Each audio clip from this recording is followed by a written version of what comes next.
All right, guys, hello and welcome back to another very important video session from your own channel, Ozone Classes. My name is Vipin Kumar Sharma and I'm your biology mentor. Today, we have a very special guest on our channel. So, welcome Umang Sharma. This year, he has Thank you, sir. qualified MBBS entrance examination, that is NEET. So, इन्होंने NEET को qualify किया है with 662 marks and he got admission in Vardhaman Mahavir Medical College and Safdarjung Hospital. So, firstly, Umang, congratulations for the achievement that you have encompassed in this time. Thank you so much, sir.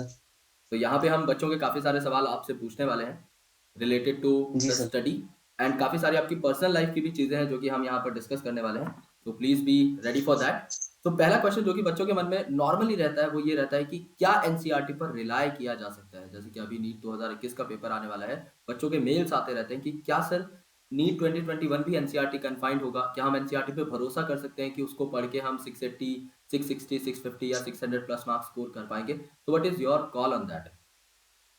Sir definitely in fact इस वक़्त जो माहौल लग रहा है, मुझे नहीं लगता वो एनसीईआरटी के बाहर जाएँगे भी। मतलब इस साल का पेपर तो कंप्लीटली एनसीईआरटी था। तो मुझे बिल्कुल नहीं लगा जैसे कि मैंने पूरे 90 क्वेश्चन्स अटेम्प्ट किए थे एंड मेरे 86 सही थे। तो मतलब मैंने सिर्फ़ एनसीईआरटी पढ़ी, मैंने एनसीईआरटी के बाहर कुछ नहीं पढ़ा। इनफैक्ट मैंने केमिस्ट्री और फिज़िक्स में एक्स्ट्रा पढ़ा, बट बायो में एनसीईआरटी के बाहर गया ही नहीं मैं। सही। सो यू एग्ज़ैक्टली थिंक कि अगर कोई बायो में एनसीईआरटी को बहुत अच्छे तरीके से मग अप कर लेता है, जो रटने वाली चीज़ें उनको जैसे मॉर्फोलॉजी, एनाटॉमी वो भी एनसीईआरटी से बाहर यूजुअली नहीं आती। तो अगर कोई बिल्कुल नहीं आती कन्फाइंड सर। रहता है और बार-बार रिपीट करता है एनसीईआरटी को, बार-बार रिवाइज़ करता है, तो it will be much better as compared to going to an external source. ये sir rather than reading 10 books आप अगर आप एक बुक 10 बार पढ़ लो, वो आपको बेटर आउटपुट देगा। बिकॉज़ आपको उसमें एकदम कंप्लीट होल्ड हो जाएगा। आपको पहले पेज का भी पता है, सेकंड पेज का भी, कहाँ पे क्या चीज़ लिखी है। और जब बार-बार एनसीईआरटी पढ़ते हैं ना सर, हर बार नई चीज़ मिलती थी मुझे। एग्ज़ैक्टली। मुझे खुद शौक होता था कि मैं कभी साइंटिस्ट का पढ़ रहा हूँ, ये कुछ नया मिला या फिर कभी पैराग्राफ पढ़ रहा हूँ, कुछ नया मिला, तो वो बहुत इंटरेस्टिंग मतलब मुझे बहुत मज़ा आता था। Frankly speaking I used to enjoy reading NCERT. सही and NCERT is a very deep book. It is it seems to be quite shallow लेकिन उसको जितनी बार हाँ पढ़ते हैं, सर, उतनी बार नई चीज़ें पता लगती है। हाँ, बल्कि सर सर वही तो फ़ैसिनेटिंग चीज़ है मतलब एक बार कुछ पढ़ा ठीक है, ऐसा लगता है ये, अगली बार पढ़ा अरे ये तो क्वेश्चन के नीचे भी कुछ लिखा था। कुछ क्वेश्चन्स होते हैं उनके आंसर हमें खुद ढूँढने पड़ते हैं। तो it's like a mystery book मतलब अच्छी चीज़ है। बाइबल ही है वो proper. Exactly. Bible, Quran, Gita समझो। सही, तो मतलब एनसीईआरटी को फ़ॉलो करें तो बच्चा बायोलॉजी में पा रहा है। हालाँकि हम ये भी कहते हैं लेकिन बच्चों को चाहिए रहता है एक फूल प्रूफ कंक्रीट टॉपर के मुँह से ये चीज़ मतलब पता नहीं ऐसा क्यों है but still they used to rely on what toppers used to say क्योंकि उनकी बात उन्हें ज़्यादा फ़ैसिनेट करती है कि हाँ यार, इस बंदे ने अभी रिसेंटली किया है तो ये सही बोल रहा होगा। हालाँकि हमने देखा था जो एस्टिमेशन थी कि above like 85 questions will be directly from NCERT और 89 क्वेश्चन्स इस बार एनसीईआरटी से आए थे बिल्कुल डायरेक्टली वर्ड टू वर्ड उठा करके। तो ऑब्वियसली अगर आप सर जो एनसीईआरटी आया कहते हैं। भी जी भाई। सर जो बाहर से भी होगा ना वो भी इनडायरेक्टली एनसीईआरटी से ट्विस्टेड वे में पूछा होता है। मतलब वो या फिर पीवाईक्यूज़ भी देखेंगे सर तब भी काफ़ी हद तक एनसीईआरटी है। एग्ज़ैक्टली। ज़्यादा चेंज हुआ ही नहीं है। True enough. So you got 662 marks, which is a very huge score. So it simply means that you also have a good grasp on chemistry and physics. So what does the students need to do for chemistry and physics? कौन सी ऐसी books हैं या कौन सी ऐसी resources हैं जिन पे बच्चे rely कर सकते हैं for practice as well as for theory?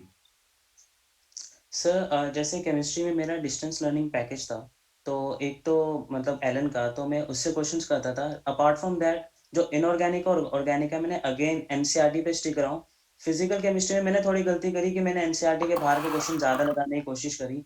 वो भी काफ़ी हद तक एनसीईआरटी ही था। तो इनफैक्ट केमिस्ट्री भी आपका पूरा एनसीईआरटी का काफ़ी ज़्यादा होल्ड है। ऑर्गेनिक में भी, थोड़ा हाँ, लेकिन ऑर्गेनिक एक मज़ेदार पार्ट होता है, इनऑर्गेनिक नहीं है। तो इनऑर्गेनिक तो मैं बोलूँगा एक स्ट्रिक्टली आप एनसीईआरटी फ़ॉलो करो। ऑर्गेनिक में जो आपको बुक सही लगती है, आपको रेफरेंस बुक जिससे आप कंफर्टेबल हो rather than what others are saying, आपको वो फ़ॉलो करनी चाहिए। जैसे मेरा एलन का डीएलपी था, तो मैंने वो किया था। तो उसके अलावा तो मैंने नहीं किया कुछ ज़्यादा और मेरे जो पेपर्स होते थे, उसी से ही सीखता था। एमटीजी भी केमिस्ट्री की अच्छी है, मेरे फ्रेंड्स फ़ॉलो करते थे, बट मैंने एलन ही किया था। मैंने ज़्यादा मल्टीपल सोर्स नहीं लिए थे। ट्रू। सो और फिजिक्स में what others used to say and what student used to follow जैसे काफ़ी लोग बोलते हैं एचसीवी करनी चाहिए या फिर काफ़ी लोग कहते हैं कि डीसी पांडे करनी चाहिए। तो what is your call sir on that? HC Verma मैंने खरीदी थी बस शो ऑफ करने के लिए, उसके अलावा मैंने छुई नहीं है। डीसी पांडे के मैंने एग्ज़ाम्पल क्वेश्चन्स इनिशियली किए थे, बट वो भी मैंने ज़्यादा नहीं किए। तो जो टेस्ट सीरीज़ होती थी सर मैं उसी से ही सीखता था, उसी को मतलब जो क्वेश्चन्स गलत होते थे ना सर, पैटर्न चेंज नहीं होता। तो वही क्वेश्चन्स गलत जो होते थे और पास्ट ईयर क्वेश्चन्स मैंने फिज़िक्स से खूब लगाए, मैंने पास्ट 32 ईयर्स तक लगाए थे। सही। तो क्योंकि इससे ईज़ी से डिफ़िकल्ट क्वेश्चन्स दोनों तक के मेरी प्रैक्टिस हो जाती थी। बाद में जो टेस्ट सीरीज़ जो होती थी एलन की या ऑनलाइन कोई भी आप जो आपको सही लगती है, उससे भी काफ़ी हद तक सेम ही क्वेश्चन्स होते हैं। तो मेरे ख्याल से डीसी पांडे फिज़िक्स की एनसीईआरटी के भी जो एक्सरसाइज़ क्वेश्चन्स हैं इम्पोर्टेंट है, हुँ, स्पेशली 12th के, तो वो भी करने चाहिए। एग्ज़ैक्टली और ऊपर से बाकी मतलब कि एससी वर्मा का मेरे दोस्त हैं जो मुझे मैसेज करते हैं, यार हमने एससी वर्मा करी कोई फ़ायदा नहीं हुआ। एक मेरा सही, दोस्त है उसको यूसीएमएस मिला है, तो वो कहता है उसने एससी वर्मा पूरी की है, वन फर्स्ट वॉल्यूम, तो उसको कोई बेनिफिट नहीं हुआ एज़ सच। सही। Actually HC Verma is basically confined to JEE advance उसमें कहीं पर नीट मेंशन्ड भी नहीं है। हाँ, उसका है नहीं मतलब वो शौक के लिए अगर मुझे पसंद आ रही फिज़िक्स तो हम हाँ। हाई लेवल में जाने की कोशिश करते हैं, बस वही है। एग्ज़ैक्टली उसमें कॉन्सेप्ट्स बहुत अच्छे हैं टू बी वेरी ऑनेस्ट बल्कि मेरे टाइम पे भी मैंने हाँ, लगाने ये की तो पूरी कोशिश की थी, बट मुझे उसे बीच में ड्रॉप करना पड़ा उस प्लान को and I also switched to DC Pandey because it was confined to NEET. तो ऐसा नहीं है कि खराब किताब है, yes, obviously best selling author मतलब फिज़िक्स में उन्हें ऑब्वियसली। भगवान कहा जा सकता है, यू नो इंडिया का। तो ऑब्वियसली इतने ज़्यादा बड़े साइंटिस्ट हैं जो कि इतनी अच्छी बुक लिखते हैं, लेकिन हमें ये भी ध्यान रखना होता है कि क्या वो हमारे लिए सही है उस पॉइंट ऑफ टाइम पर। जैसे आईई हाँ सर, इरोडोव है या क्रोटोव है, they are also like very good books, renowned books, but for JEE advance बल्कि जेईई एडवांस के लिए भी sometimes they goes out to become somewhat irrelevant. तो हमारे लिए I think DC Pandey is more than enough and past year question papers 32 years के chemistry इन physics में आई थिंक आप लगा सकते हो बहुत अच्छे तरीके से। यस बिकॉज़ सर, वो अच्छा ही रहेगा। बायो में एग्ज़ैक्ट नहीं कर सकते क्योंकि हुँ, बायो 2002 से बिल्कुल ही आउट ऑफ द बॉक्स थी। एग्ज़ैक्टली बहुत तो उस इर्रेलेवेंट थी। फ़ायदा नहीं तो हाँ, वहाँ तक कर सकते लेकिन फिज़िक्स, केमिस्ट्री बहुत रेयरली कुछ चीज़ है, जैसे डिफ्रैक्शन पैटर्न पे कुछ क्वेश्चन्स होते थे, जो एग्ज़ैक्टली पहले आते थे, अब नहीं आते। तो सही, वो आप अवॉइड कर सकते हो। अपार्ट फ्रॉम दैट तो सही है, मतलब करना चाहिए मैं बोलूँगा क्योंकि वही कॉन्फिडेंस देता है सर। ट्रू, मतलब फिज़िक्स में मेरा लैक ऑफ कॉन्फिडेंस इतना ज़्यादा था सर कि लास्ट ईयर जब मैं पेपर देने गया था और इस साल यही डिफरेंस था। लास्ट ईयर मेरे फिज़िक्स में 96 थे एंड मुझे फिज़िक्स ने ही डुबाया था। मतलब मुझे बिल्कुल भरोसा नहीं था मैं फिज़िक्स कर पाऊँगा, वो बायो भी ले डूबी और केमिस्ट्री भी। सही, लेकिन इस साल मेरा फिज़िक्स में था कि मैं तीनों पिलर अच्छे से करके जाऊँगा। तो ये मेरी एडवाइस है क्योंकि अब जितना कॉम्पिटिशन हो रहा है सर, तीनों पिलर अच्छे होने चाहिए। बिल्कुल। और इस बार तो कट ऑफ ने आसमान फाड़ दिया है, तो इस बार तो बच्चों को हाँ, जागना ही बिल्कुल पड़ेगा। सर। अब तो जागो ग्राहक जागो वाली सिचुएशन आ चुकी है। अब तो जो एक भी सर पिलर तीनों में ढीला सब्जेक्ट रहा इम्पोर्टेंट है। बिल्कुल, एग्ज़ैक्टली इस बार तो बहुत ज़्यादा इम्पोर्टेंट है क्योंकि अब हमने कट ऑफ जाती हुई देखी है बिकॉज़ मेरे टाइम पे टू बी वेरी ऑनेस्ट जो कट ऑफ थी, जो लास्ट बंदी जिसको हमारे टाइम पे कॉलेज मिला था that was 498 and she was from general hmm, category. उस टाइम पे मतलब 500 पे भी कॉलेज मिल रहा था। अब 600 पे भी नहीं मिल रहा है। So there is a huge sir gap is of 100 जैसे मार्क्स। सर 2008 में ही सर 2018 में ही आपको 600 पे वर्धावन मिलता था हुँ, और इस बार 660 पे क्लोज़ हुआ है दिल्ली कोटा के लिए। तो बिल्कुल, फिर ऑल इंडिया का तो और देख लो 695 पे क्लोज़ हुआ है। तो बिल्कुल, बहुत ज़्यादा ही कॉम्पिटिशन है और पेपर लेवल मतलब बहुत रिलेटिवली ईज़ी है, ज़्यादा ट्रू। डिफिकल्ट नहीं है तो वो आउट ऑफ द बॉक्स कम ही जाए तो अच्छा है। हुँ। और ऊपर से मतलब 700 जो कभी अचीव नहीं हुआ था, 701 मुश्किल सर से एक सारे बच्चे का आया था टोटल और इस बार 750 बच्चों का आया है। तो वहीं वहीं से हाँ हमें पता सर, लग जाता है कि एम्स के लिए तो कट ऑफ ही बेसिक आपकी 700 होगी। तो जिसको आज के बाद बिल्कुल एम्स सर। सोचना भी है, जिसको एम्स दिल्ली, उसको 700 नंबर तो अपनी पॉकेट में चाहिए ही चाहिए। एक क्वेश्चन बिल्कुल जो सर, मेरा सही है। पर्सनल जो मैं आपसे पूछना चाहता हूँ, वो ये है कि पैंडेमिक जब आया तो बता के किसी को नहीं आया। ये बहुत सडन था सब हुँ, लोगों के लिए और उस टाइम पर बिल्कुल पीक हुँ, टाइम चल रहा था। मतलब इट वाज़ अराउंड मार्च जब आपका लॉकडाउन आया था और मई में आपका पेपर था, जो कि उस टाइम तक पोस्टपोन नहीं हुआ था। आपके दिमाग में ऐसी क्या चीज़ें चली कि अब मुझे अपनी तैयारी को कैसे पुश करना है बिकॉज़ ऑफलाइन कुछ भी नहीं था उस पॉइंट ऑफ टाइम पर। सारी चीज़ें बंद हो गई थी। इंटरनेट का किस तरीके से सदुपयोग किया गया आपकी तरफ से कि हुँ, मैं इसको कैसे बेटर वे में यूटिलाइज़ करूँ, जो आप बच्चों को एक सीख दे सकते हो क्योंकि अभी सब कुछ ऑनलाइन है, इस पॉइंट ऑफ टाइम पर भी। तो हुँ। ऐसी एक चीज़ जो आपने की, जो आप चाहते हो कि बच्चे आपसे सीखें, यूटिलाइज़ेशन के तौर पे, वो मैं आपसे जानना चाहता हूँ। सर मैं ये बोलूँगा कंट्रोवर्सीज़ के वीडियोज़ कम देखें, यूट्यूब वर्सेस टिकटॉक कम देखें। मतलब अपना ड्रीम देखो। मैं बोलता हूँ कि सर जैसे मेरे पास 2 अभी 2 महीने चिल आउट होने के लिए हैं। तो सही, ये टाइम सबको मिलेगा तो इर्रेलेवेंट चीज़ें तो बिल्कुल अवॉइड कर दो। तो सिर्फ़ जैसे एजुकेशन चैनल है सर जैसे मैंने आपका फ़ॉलो किया हुआ था तो मैं वन शॉट वीडियोज़ देखता था। कभी-कभी रिवीजन वीडियोज़ देख लेता था। तो ऐसी चीज़ें जो तुम्हें अच्छी लगती हो किसी की भी फ़ॉलो करो लेकिन सिर्फ़ अपना बना लो, उसको देखो बंद कर दो। उससे ज़्यादा देखने की ज़रूरत नहीं है। सही, एंड मल्टीपल सोर्सेज़ के पीछे की जगह एक जगह भागो और मैं ये बोलूँगा कि सर मेरा एक मेंटालिटी हमेशा से रही है बचपन से ही, whatever happens happens for the good. तो मैं एक ट्रू, पॉज़िटिव माइंडसेट से सोचता था कि जब भी पैंडेमिक आया, मैंने सोचा मुझे और टाइम मिल गया, मैं रैंक और बूस्ट कर लूँगा। मे बी हो सकता था कि तब पेपर होता, मेरे इतने अच्छे मार्क्स नहीं होते, शायद मुझे वर्धमान नहीं मिलता। तो I will just think that it's a blessing from the God कि मुझे और टाइम मिल गया और उसको सही। यूटिलाइज़ करना था मुझे। तो मैं एक वही बोलूँगा जिसको भी पैंडेमिक अब सबके साथ सर सबके पास फेयर चांस है सर। ट्रू, मतलब कोई अब ऑफलाइन कोचिंग नहीं रही, सभी ऑनलाइन ही दे रहे हैं। हुँ, तो जो बंदा यूट्यूब से भी पढ़ रहा है, जिसके पास पैसे कम है, रिसोर्सेज़ कम है, वो भी सोच सकता है, वो एम्स दिल्ली जा सकता है। मतलब बिल्कुल, इट्स लाइक पहले तो ये होता था, लोग सोचते थे अनअचीवेबल है कि कोचिंग चाहिए ही चाहिए, अब नहीं है। ऐसा मैं बोलूँगा बिल्कुल भी नहीं है, अब आप बस करना चाहना चाहिए बस। पेपर बिल्कुल। भी आपके लेवल का ही कोई भी फोड़ सकता है, कोई भी कर सकता है। एग्ज़ैक्टली क्योंकि हम लोग सब देखते हैं कि the basic core book is NCERT. अब उसी एनसीईआरटी को पढ़ हुँ, के किसी के 200 नंबर आ रहे हैं और उसी को पढ़ के कोई ना कोई साढ़े 300 नंबर भी ले रहा है। तो इसका मतलब कि यस सर। कमी बच्चे में है मतलब कि उसके पढ़ने के तरीके में या फिर उसके याद करने के तरीके में बिकॉज़ रिसोर्स सबका सेम है। जो ऑल इंडिया फर्स्ट रैंकर है वो जी भी सर। एनसीईआरटी पढ़ के घुसा है और जो जिसका नहीं हुआ इस बार एनसीईआरटी उसने कभी ना कभी तो ज़िंदगी में उठाई ही है। That is very, very basic thing. तो बच्चों को ये जानना हुँ। चाहिए और ये चीज़ सीखनी चाहिए कि this is the thing which lies inside you. जब तक तुम नहीं करना चाहोगे तब तक नहीं होगा एंड मैं भी इन्हें टोटली बोलता हूँ कि टाइम वेस्ट मत करो ऐसी चीज़ों पे जो कि इर्रेलेवेंट हो बिकॉज़ एक टॉपर की स्ट्रैटेजी आप एक वीडियो में जान सकते हो, राइट? कि उसने यस क्या-क्या सर। पढ़ा। हाँ, उसके लिए मल्टीपल वीडियोज़ नहीं देखनी चाहिए। एक ही टॉपर की 100 वीडियोज़ देखना is not relevant any how मुझे तो नहीं लगता क्योंकि एक टॉपर जिसने खुद के लिए 100 स्ट्रैटेजी वीडियोज़ बनाई है, I don't think that is totally worth it क्योंकि सर मतलब जैसे ये बहुत मैंने कॉमन ट्रेंड देखा था सर कि जैसे अच्छे-अच्छे जो भी यूट्यूबर्स होते थे, जो भी पढ़ाई की वीडियो डालते थे, उसपे कम व्यूज़ होते थे। एग्ज़ैक्टली एंड जैसे ये डाल दे कि मोटिवेशन कि हम ये कर देंगे, वो उसपे मतलब 100,000 से ज़्यादा व्यूज़ हैं। मैं सोचता पढ़ना कितना कम चाह रहे थे, बट मोटिवेशन ट्रू, सबको चाहिए। रोज़ मोटिवेशन का कोई फ़ायदा नहीं है, एक बार मिल के महीने में बस अब 29 डेज़ निकाल दो। ट्रू और वैसे भी यार मोटिवेशन से देखो घर किसी का नहीं चला है टू बी वेरी ऑनेस्ट। अब अगर हाँ मैं जितना सर, पढ़ता हूँ और मैं सही जितना काम करता हूँ, अगर मुझे मोटिवेशन की ज़रूरत पड़ जाए तो मैं तो एक दिन भी काम ना कर पाऊँ। बिना सही में मोटिवेशन के सर। इस हिसाब से। तो वो मोटिवेशन अंदर से आनी चाहिए। बट स्टूडेंट्स क्या है student is like a switch, is a very sensitive switch hmm, and it could be easily triggered and turned on. तो उनको आप मीठी-मीठी बातें बोल के थोड़ा कन्विंस कर सकते हो। So that's what the trend is going like. So I have suffered a lot just because of that. Because मैं यार बनाता नहीं हूँ मोटिवेशनल वीडियो, तो मेरे को मतलब पढ़ाई वाले कंटेंट पे बहुत कम व्यूज़ आते हैं। तो उस वजह से काफ़ी बार ये हो जाता है यार सामने वाले के 1 लाख और मेरे 5,000 भी नहीं हो रहे हैं। बट इट गिव्स सर उससे सैटिस्फैक्शन एक समहाउ। और ये हो रहा है ना कि सर जो सही में कंटेंट बना रहा है, वो भी बेचारा परेशान हो जाता है at the end true, of the day कि यार इतनी मेहनत करो, नहीं हो रहा। और सही में सर मुझे भी ऐसे जो मेरे दोस्त भी फॉरवर्ड करते थे, यही मोटिवेशन पे ही। उसके अलावा नहीं, कोई कंटेंट वीडियो में कहता था कोई ट्रिक वीडियो भेज दो क्योंकि मुझे ट्रिक्स वीडियो चाहिए होती थी। तो बायो में कुछ चीज़ें सर जैसे एनाटॉमी हो गया या मॉर्फोलॉजी हो गया इसके लिए। तो ट्रू। मैं कहता था ये चीज़ फॉरवर्ड करो, वो तब भी मोटिवेशन भेज रहे हैं। सही। नहीं, it works somehow but not every time. I mean if you need motivation every day मैं हमेशा स्टूडेंट्स को कहता हूँ you are in wrong stream. Don't take science, don't take medical science if you need motivation every day because आगे चल के जो जी तुम्हारी सर। लंका लगने वाली है एमबीबीएस में, हर दिन अगर तुम्हें पढ़ाई के लिए मोटिवेशन चाहिए तो तुम बहुत गलत स्ट्रीम में हो because you are the one to motivate others. हम ऐसी चीज़ हुँ, करते हैं, हम लोग मेडिकल साइंस के स्टूडेंट हैं, हमें औरों को पढ़ाई के लिए प्रेरित करना चाहिए। अगर हम खुद ही एक हमारे पास कोई और टैलेंट नहीं है, अगर हम खुद ही इनसाइड मोटिवेशन अगर हमारे पास नहीं है काम करने के लिए, प्रेरणा की हमें ज़रूरत पड़ रही है, सो हम कुछ गलत कर रहे हैं लाइफ में, कहीं न कहीं हम गलत जा रहे हैं। महीने में 1-2 दिन सबका यस सर। नर्वस ब्रेकडाउन होता है, उस पॉइंट ऑफ टाइम पर हमें हाँ चाहिए सर, वो रहती है, like but not every day. Monthly एक बार देख लिया, पेरेंट्स से बात कर ली सर, ट्रू, बाहर क्यों जा रहे हो? पेरेंट्स से ही कर लो, कितना अच्छा पुश करते हैं। मेरे तो पेरेंट्स मुझे हमेशा करते रहते हैं, मैं हमेशा ही बोलते थे तेरा नहीं होगा तो किसका होगा? तो वो एक दिमाग में बैठ गया कि हाँ, मेरा नहीं होगा तो किसका होगा? मैं इतनी मेहनत कर रहा हूँ, तो वो खुद से ही हो जाता है ना।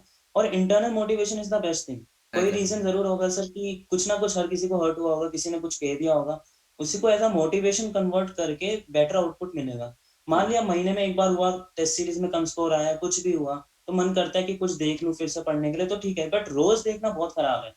क्योंकि फिर एक देखोगे उसके बाद यूट्यूब तो है ही, उसके आईक्यू इतना अच्छा है इंटरनेट मतलब एक जो आर्टिफिशियल इंटेलिजेंस कि वो बार-बार वैसी वीडियोज़ देता रहेगा। तो आप एग्ज़ैक्टली। लूप में वो देखते रहोगे, 1 घंटा मोटिवेशन ही देते रहेंगे। सही। सो ऐसा क्या करे बच्चा स्टार्टिंग से? मतलब बच्चे ऐसे पूछते हैं कि सर 6 महीने में एम्स हो सकता है, 1 साल में एम्स हो सकता है।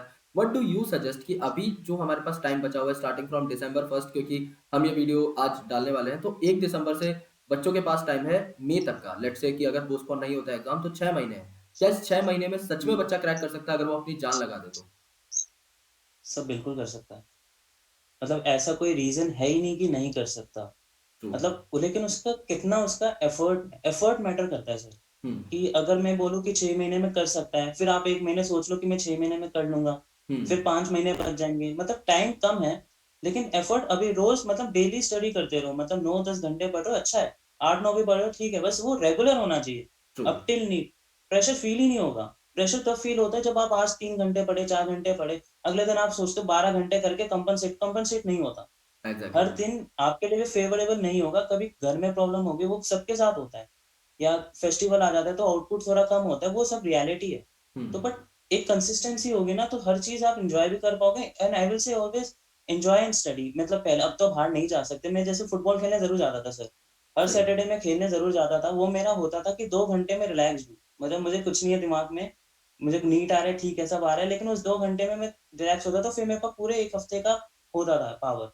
तो वही है सही कि है। कुछ ऐसा करो, चाहे गिटार बजा लो, जो भी कर लो, कुछ भी गाने सुन लो, तो कुछ ऐसा ज़रूर करो जिससे माइंड रिलैक्स हो। बिल्कुल। एंड और साइड बाय साइड एक चीज़। जी जी भाई, सर। जी, जी। बताइए। हाँ सर, मैं कह रहा था सर कि अभी से पेपर ज़रूर देते रहो। पेपर मतलब लास्ट मोमेंट के लिए ना रखो। पेपर जितने दोगे ना उससे फ़ियर निकलेगा और फ़ियर निकालना बहुत इम्पोर्टेंट है। बिल्कुल। लास्ट डे का फ़ियर तभी हटेगा जब मल्टी बहुत बार पेपर्स दोगे आप। और अभी आपके पास ऑफलाइन टेस्ट सीरीज़ नहीं है, it becomes very important to give online mock test like in every week. और सेकंड इंपोर्टेंट थिंग कि लूप होल्स पता लग जाते हैं बच्चे को, कि लैंग्वेज सही में में ये सर। गलती है। क्योंकि बच्चे यूजुअली हुँ। मार्क नहीं करते। आपसे पूछा है कि which of the following statement is incorrect, बच्चा करेक्ट सोच के पहली स्टेटमेंट पढ़ के हमेशा मार्क कर देता है। ये कुछ ऐसी और सर मिस्टेक्स हैं जो चारों सबके साथ स्टेटमेंट होती देने पड़ते हैं ना। है। एग्ज़ैक्टली, हाँ सर। कि उनको पता लग जाना हाँ चाहिए सर, अगर ये चारों रिकमेंड स्टेटमेंट ज़रूर पढ़े तो। करूँगा कि हाँ, ये सर ये क्योंकि वो सिली मिस्टेक्स ऐसे ही करा रहे हैं, वो चारों स्टेटमेंट ज़रूर पढ़ा करो। अगर फर्स्ट भी आंसर है तो चारों ज़रूर पढ़ो, फिर फर्स्ट करो। तो एग्ज़ैक्टली, एक माइंड को भी हो जाएगा, डबल श्योरिटी इम्पोर्टेंट हो जाती है। बिल्कुल। सो ये कुछ चीज़ें हैं जो बेसिकली करनी चाहिए स्टूडेंट्स को। बार-बार पेपर देना इज़ वेरी इंपोर्टेंट। मेरे टाइम पर मैंने टेस्ट सीरीज़ जॉइन नहीं की थी। So what I used to do is 200 questions की एक ओएमआर शीट आती है। I used to take the print of that और पास्ट ईयर जो पेपर्स होते हैं, उनको मैं सॉल्व करता था घर पे 3 घंटे का टाइमर लगा के। सो उससे ज़्यादा बेटर कुछ नहीं तो होता। ये मैंने पेंडेमिक में किया था। एग्ज़ैक्टली, ये बहुत अच्छा आइडिया है। और गेट का मेरा एग्ज़ाम था, that was also before pandemic. उसके लिए भी मैंने कोई सेपरेट टेस्ट सीरीज़ जॉइन नहीं की थी। तो आईआईटी गेट का एग्ज़ाम था, तो हम लोग क्या करते थे, 60 क्वेश्चन्स लेके बैठते थे, 1 घंटे का टाइमर लेके बैठते थे और उसको सॉल्व करते रहते थे। एंड अल्टीमेटली उससे टाइम मैनेजमेंट भी हमारी बूस्ट हो जाती थी एंड हमें पता लग जाता था कि क्वेश्चन्स किस तरीके से टैकल करने हैं। जो गलती होती थी, वो उसी टाइम पे ब्रश अप हो जाती थी।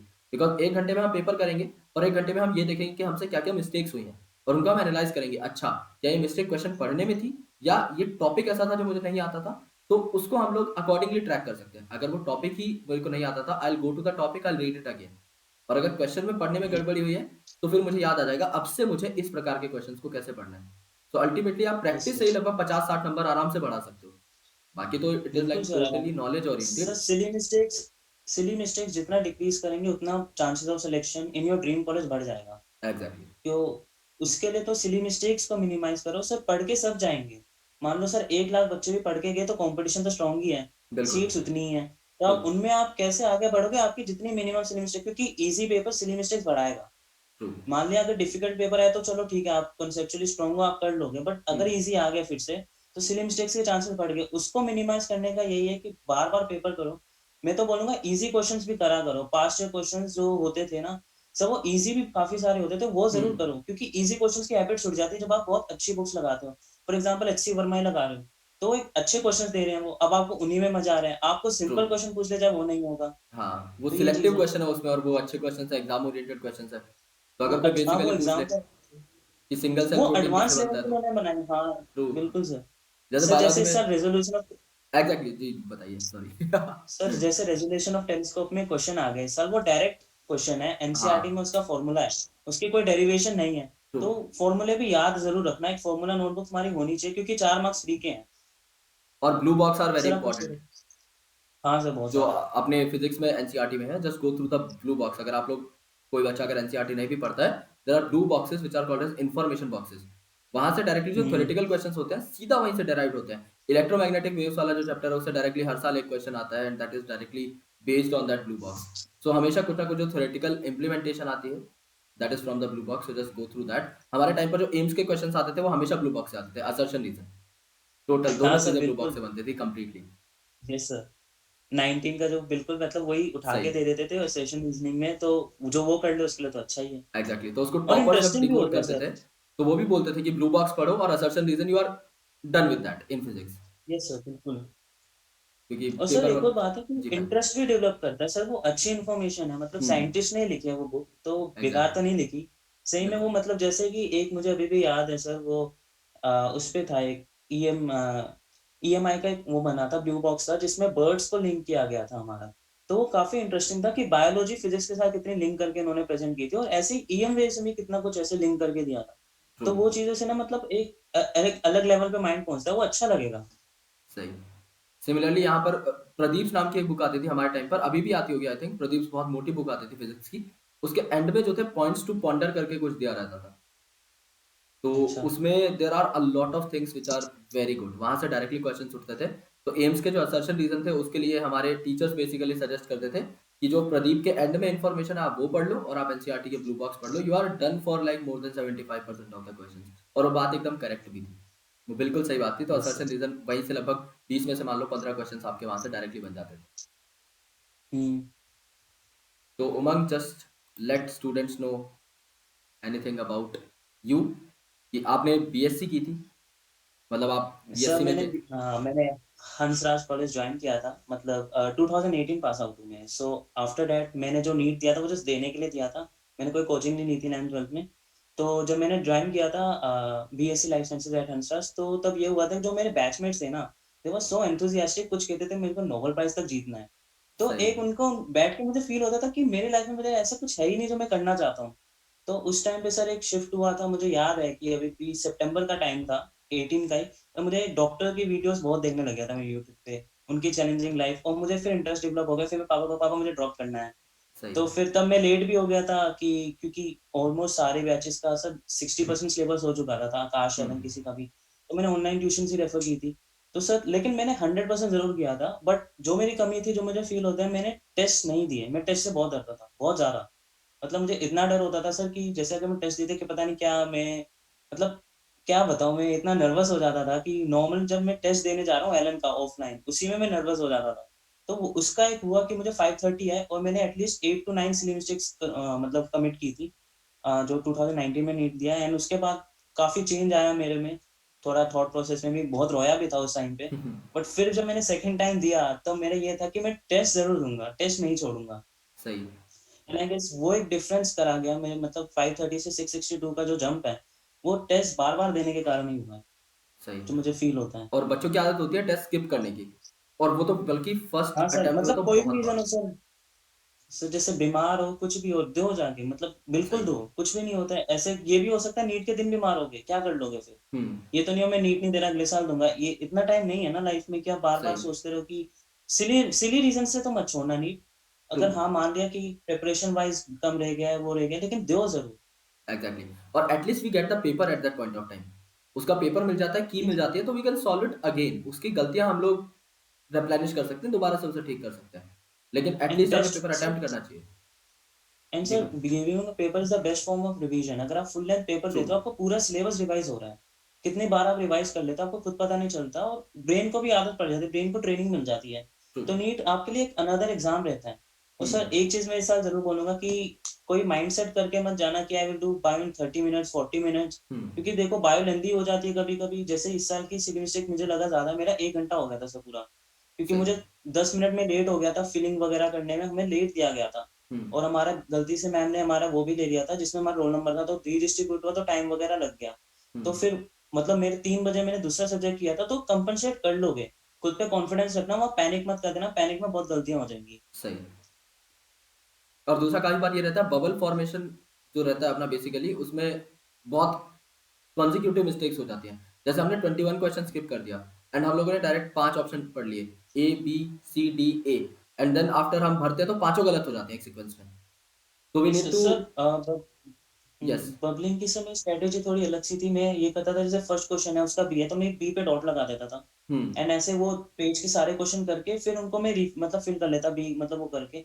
तो मुझे थोड़ा बेटर लगता था क्योंकि मेरे बबलिंग एरर बहुत बार हुए थे टेस्ट सीरीज़ में। ट्रू, जब मैंने जैसे पूरा पेज एक बार में भरने लगा हूँ, क्योंकि सर स्पीड में गलती होती है। बिल्कुल। पैनिक, स्पीड और बहुत ज़्यादा उसमें है, तो अगर ट्राई करना किसी को जो आप फ़ॉलो कर रहे हो वो कोई कुछ ऐसे भी करते हैं, पूरा करने के बाद करते हैं। हुँ, जो फ़ॉलो कर रहे हो वैसे ही करो, ज़्यादा मॉडिफ़ाई मत करना और आई विल से कि जनवरी के बाद तो एक्सपेरिमेंट करना बिल्कुल बंद कर देना, ट्रू। बबलिंग या किसी में। जो स्ट्रैटेजी है उस पे फ़ॉलो करना, अपने पे भरोसा रखना। बिल्कुल। और दूसरी चीज़ ये रहती है कि बच्चे ये सोचते हैं कि एक शॉर्टकट मैं अपना लूँ। आजकल जो एक चला हुआ है मार्केट ट्रेंड वो ये है कि शॉर्टकट अपना लें। ट्रिक इज़ अनदर थिंग क्योंकि वो चीज़ों को याद करने का तरीका है। शॉर्टकट मतलब कि एक चैप्टर जो जिसको 3 घंटे की ज़रूरत है, 4 घंटे की ज़रूरत है, उसको 1 घंटे में कर लें। So according to me it's really not worth it for a national level entrance examination. इस पे आपका क्या टेक है मतलब? How do you think the shortcuts really help or not? Sir बिल्कुल भी नहीं। जैसे जैसे मॉलिक्यूलर बेसिस ऑफ इनहेरिटेंस है, हुँ, अब वो सब कॉन्सेप्चुअली भी आपको इतना साउंड होना पड़ेगा उस चैप्टर ट्रू, में। तो उसको आप टाइम दो, जो चैप्टर दिमाग मतलब टाइम माँगता है उसको दो। इकोलॉजी भी टाइम माँगती है, तो कुछ-कुछ पार्ट्स है जो टाइम माँगते हैं। हुँ, कुछ नहीं है जो माइक्रोज़ इन ह्यूमन वेलफेयर वो डायरेक्ट एनसीईआरटी से आएगा। ट्रू, उसमें ज़्यादा टाइम देने का है नहीं, उसको आप 5-5 घंटे दो, उसका कोई वर्थ इट नहीं है। सही उसको आप बात। 1.5 घंटे में कर लिया, उसपे क्वेश्चन्स कर लिए, उसी में काफ़ी सही है। हुँ, लेकिन जैसे कि जेनेटिक्स जो है और ये है और आपका जो ह्यूमन फिजियोलॉजी है और जो प्लांट फिजियोलॉजी, ये बहुत इंपॉर्टेंट चैप्टर्स हैं। I don't really think so कि इस पे आपको शॉर्टकट करके क्योंकि फिर फँसोगे बाद में। बिल्कुल। नीट वाले दिन रिग्रेट करने से अच्छा अभी कर लो। सही बात है। और अभी you got all the time I mean 6 months are more than sufficient for this examinations to be cracked because काफ़ी बच्चे करते हैं। हुँ, ऐसा नहीं है कि यू आर द जी sir. Only one to crack this entrance जिसने 6 मही जो मतलब 6 महीने में तैयारी करेगा, ऐसा कुछ नहीं है। काफ़ी बच्चे ट्राई करते हैं और काफ़ी बच्चों को रियलाइज़ेशन भी बहुत लेट होती है, जिस टाइम पर वो एक्चुअल हुँ, प्रिपरेशन में घुसते हैं। पहले तो थोड़ा ऐसे खेल चल रहा होता है, सिस्टमैटिक्स, हाँ, एनिमल किंगडम तक पहुँचते हैं ले दे के, लेकिन उसके जी। बाद एक्चुअल गेम जो स्टार्ट होता है वो 6 महीने में ही होता है। So now this is the proper time to hmm, get into it. अब इससे ज़्यादा लेट हो गया सर तो एक यहीं टाइम के पे बाद हम भी मना कर यहीं पे देंगे आप आपको। डिस्ट्रैक्ट भी हो सकते हो, यहीं पे आप फोड़ भी सकते हो। जो आपको बहुत, करना है वो आपके बहुत सही ऊपर बात है। है। दोनों रास्ते हैं इसमें। बिल्कुल। और एक टाइम ऐसा आ जाता है उस टाइम पे टीचर भी बोलते हैं यार अब नहीं हो पाएगा बिकॉज़ एक टीचर कब तक तुम्हें दिलासा देगा? अगर तुम बोलोगे 1 महीने हाँ, में सर एम्स दिल्ली जा सकते हैं कि नहीं? तो उस टाइम पे सर यार लास्ट में आपने बोला ही था कि 1 हफ्ते पहले आपने कहा था जब पढ़ी नहीं है तो बुक बंद ही कर दो। सही एग्ज़ैक्टली और वो था ना कि मतलब बचे हुए बच्चे यार 2-2 साल से अभी तो फाउंडेशन आ चुकी है 8th 9th 10th 11th पूरा तैयारी करते हैं। तुम कितनी भी मेहनत करो, तुम 12 घंटे भी पढ़ लो यार, उनको तो टक्कर नहीं दे पाओगे। 6 मंथ इज़ अ बिल्कुल नहीं। Considerable number if you are a perfectionist अगर तुम परफेक्शन से उड़ाते हो, अगर सामने वाला जो 2 साल से पढ़ रहा है वो भी 360 लाएगा, तुम भी 360 लाओगे। तो that yes becomes sir, equivalent. बिल्कुल। लेकिन अगर और बंदा सर 4 एक और साल से चीज़ पढ़ है रहा है, तो उसको हराना और मुश्किल एक है। और इम्पोर्टेंट चीज़ है सर कि एक और जैसे कि हर कोई सोचता है if I start from level 0 तुम हुँ, लेवल 0 पे हो ही नहीं। एटलीस्ट अगर ये ट्रू, वीडियो भी देख रहे होगे, तो एटलीस्ट तुम 12th में तो हो गई। बिल्कुल सही तो बात है। Level 0 there is no level 0 you are मतलब ऑलवेज़ तुम किसी चीज़ में बेटर हो। 11 पास करके 12th आए हो, ट्रू, बिना मतलब कैसे पास होगी? पढ़ के ही तो हुई होगी ना। तो बिल्कुल। अपने आप को इतना डिग्रेड मत करो कि तुम्हें बाकी सब बहुत आगे दिखे भीड़ में। तुमसे हुँ, कई सारे पीछे होंगे जो सिर्फ फॉर्म भरेंगे, उनको देना ही नहीं है मतलब उनको हुँ, कुछ लेना-देना नहीं है ज़िंदगी में। उन्होंने फॉर्म भरना है वो। उनको कोई और ट्रस्ट होगा या कुछ और इंटरेस्ट होगा। तो ये लेवल 0 नहीं है तुम्हारा। अपने आप सही, को थोड़ा-सा ऊपर सोचो true, and then just stick to it. Exactly. So it was very nice talking to you Umang and thank you thank so you much sir. For being on our platform. And I'm really obliged to thank have you over here. Thank you so much for taking out some time for me. And I really apologize बीच में you. मेरा PhD interview था तो मैंने तुम्हें थोड़ा-सा इंतज़ार करवाया 3-4 दिन। Yes sir. Sir by the way congratulations. Thank you so much भाई। तो अभी स्टूडेंट्स को कोई आखिरी मैसेज अगर आप देना चाहो related to their preparation it will be very good. मैं तो ये बोलूँगा कि यार अपने पे भरोसा रखो एंड मोटिवेशन अपने टीचर्स, अपने पेरेंट्स से लो and just believe in yourself. मतलब तुम कर सकते हो यार। अगर मैं कर सकता हूँ, मैं सोचता हूँ कोई भी कर सकता है। मैं बिल्कुल भी 11th-12th में आई वाज़ नॉट ऑफ मतलब सीरियस काइंड ऑफ चाइल्ड नहीं था। मैं पढ़ता था, बोर्ड्स के लिए पढ़ा और मैं इतना सीरियस नहीं था। मैं फुटबॉल खेलता रहता था पूरा दिन। मतलब स्कूल में भी बंक मार के भी खेलता था। तो ये कुछ नहीं है कि मतलब मैं मानता हूँ कि मैं बिल्कुल भी सीरियस नहीं था। बट सीरियसनेस अगर मेरे में जब आई तो मेरे दिमाग में एक गोल बन गया। तो गोल बना लो, एक ड्रीम कॉलेज है उसकी फ़ोटो सामने चिपका लो एंड जस्ट करते रहो। मोटिवेशन कोट लिखना है, जो भी करना है तुम करो और उसके बाद कर दो स्टार्ट। चलो। जी sir. Thank you so much भाई for coming to the channel and it really means a thank lot you for me sir. That a student like you is connected to me anyhow. So मिलते हैं आपसे कभी thank वीएमएम you से sir. ज़रूर आएँगे and I hope that हाँ you will sir, become a pass very में ही गुड है doctor sir, in a future. जाना। बिल्कुल, बहुत एम्स आना-जाना होता रहता है, तो वीएमएम से भी ज़रूर तुम बुला लेना कभी तुम्हारे हॉस्टल में भी रुकूँगा मैं सर पक्का। जैसे ही आओगे रोड क्रॉस है। For sure. So ji thank you sir. so much guys for watching this video. If you really enjoyed the stuff, then give a big fat thumbs up for Umang Sharma and subscribe करने की कोई आवश्यकता नहीं है if you are here for interviews only because ये बहुत कम होता है इस चैनल के ऊपर मेनली पढ़ाई वाला कंटेंट ही आता है. So you want to prepare for the entrance then you can subscribe otherwise you can just go away after watching this video because otherwise it is going to be some irrelevant stuff for you guys. Thank you so much Umang for coming here and thank you thank so you much sir. guys for watching this up. Thank you.